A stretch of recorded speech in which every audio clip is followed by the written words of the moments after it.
welcome back to my channel. This is Tacblagz TV. Sa video na ito, ituturo ko sa inyo kung paano maging searchable ang YouTube channel nyo. Kasi ganun din yung sa akin, nahihirapan din ako ma-search yung YouTube channel ko. Kaya nag-search ako, pinanood ko yung mga video. Tapusin nyo ang video na ito para malaman mo kung anong gagawin para malutas ang problema mo. Excited ka na ba? Ako din excited na. Tuturuan kita. Let's watch.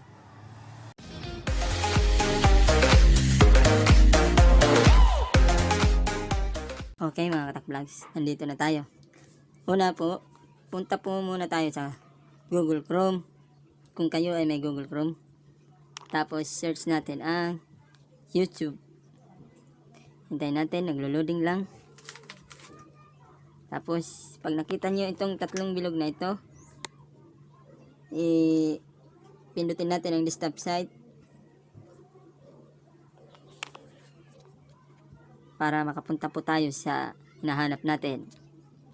At nakikita nyo itong may icon, yan yung picture ng account mo. At tapos punta muna tayo sa channel, yan.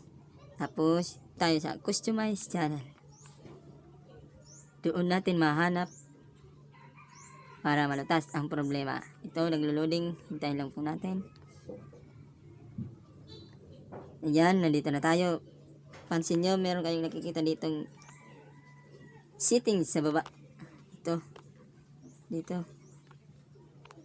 Yan, dito. Pindutin natin yan. Tapos pumunta muna tayo sa channel. Yan. Type nyo lang dito kung anong title ng YouTube channel nyo. Yan, ito. Tacblagz TV. Tacblagz TV YouTube channel.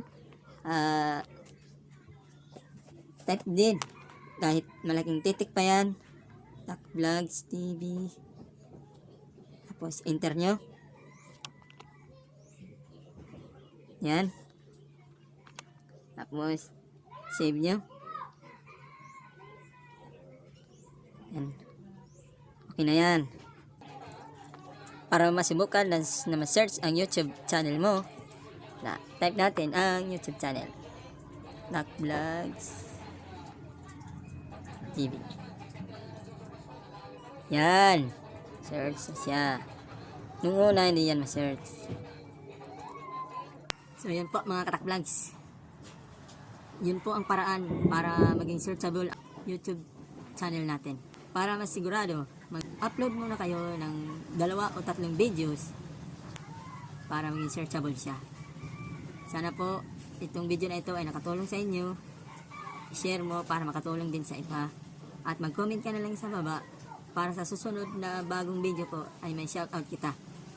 Supportahan nyo lang po ako guys. Maraming salamat.